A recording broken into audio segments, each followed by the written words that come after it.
Okay, guys, we've got event number 4, the skill circuit, up next. The 2 minutes on, 30 seconds off for 4 different skills is individualized. Everyone gets to declare what movements they would like to earn points for, and then they're stuck with that movement if they want to earn any points. So if you start with seated rope climbs, you must stick with seated rope climbs, and you count only for that one movement. Your partner, however, can select the same movement or a different movement, but both of you have 2 minutes to complete as many reps as possible of your selected movement to earn your points. Let's observe how these guys do. So we've got Natalie here doing seated rope climb. Starts with her back on the ground, all the way up to standing, and then back down to the ground again. So she'll do this 3 times, thus accumulating 1 point for this movement. After she has completed 3 seated rope climbs, it'll be Rachel's turn, and she's going to go for a different skill between the two, or a more advanced progression here. So Rachel's going to go for the 9-foot target, as you can see by the tape there. So she'll stand up, hit that tape line, and come back down again. Now you can also do more than the minimum 3 reps of seated rope climbs in a row. Let's say your plan was to do 6, but you stop at 5. You will carry over the 2 of 3 seated rope climbs until it's your turn. So what we'll do is score all of the reps together at the end, divided by the number that would work.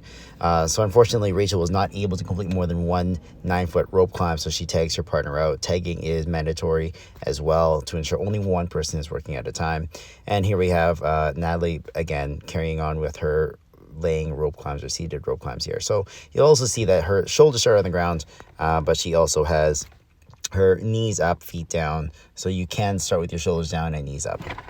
All right, on to the next movement. We've got crossovers is Natalie's movement of choice here. So crossing and then uncrossing counts as 1 point. So she did not quite make that last one, but she can only count crossovers for her total score. And now we've got Rachel going for double unders. Now double unders, only the double unders will count. If you are, for example, doing double unders and single unders together, you can't count both of them. You must select either double unders or single unders. Double unders giving you the most points, so it makes sense that you do your double unders. So again, if you're doing doubles and singles, only the double unders will count. Natalie has completed her crossovers, and she is moving on. Just go back and forth between the two. You can only count one of those movements towards your score, and you can each have separate movements that you're scoring for. Okay, on to the third movement. We've got pull-ups.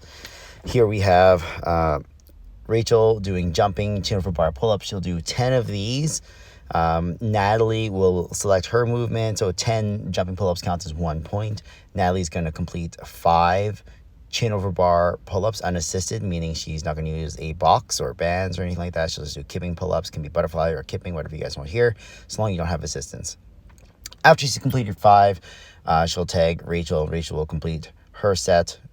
Maybe she won't do all 10 in a row here. Maybe she'll just do a portion, take a bit of a break, and then tag off her sister here. Oh yeah, she did 5. And now Natalie's going to do maybe not quite a full set here. And this is okay. You don't have to complete a full set with a full number of reps to count towards a point within that set. So you can always break it up and come back to it afterwards. And just going back and forth until the 2 minutes has lapsed. And here, Rachel finished her last set of 5, so she's earned 2 points so far with 20 jumping pull-ups. And Natalie completed 5 total chin over bar pull-ups for her 2 points. And now we've got Natalie again, starting with some lunges, standing nice and tall. Knee touches the ground. She's doing some reverse lunges. Reverse and forward are acceptable for your points. So 6 lunges is 1 point. Here, Rachel feels pretty confident in her pistols. However, she was not able to get out of that bottom. So you know what? She's going to rest up and maybe try it again.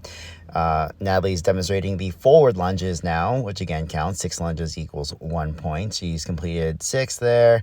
She'll tag Rachel again. Rachel maybe try her luck again on the other foot. You'll also notice that she has a plate underneath her heel that is acceptable. You can wear lifters. You can use the plate if you don't have lifters. She did not make that one again, so Rachel has yet to earn any points. Now, jumping lunges are also acceptable provided you reach extension at the very top and that your knee touches the ground at the bottom each time. All right, let's go, Rachel. You can do this. She's going to give her another shot, and no, didn't quite make it. So, yeah, same across the board here. You earn points for only one movement that you select. Does not have to be the same movement as what your partner selects. Any questions? Send them our way.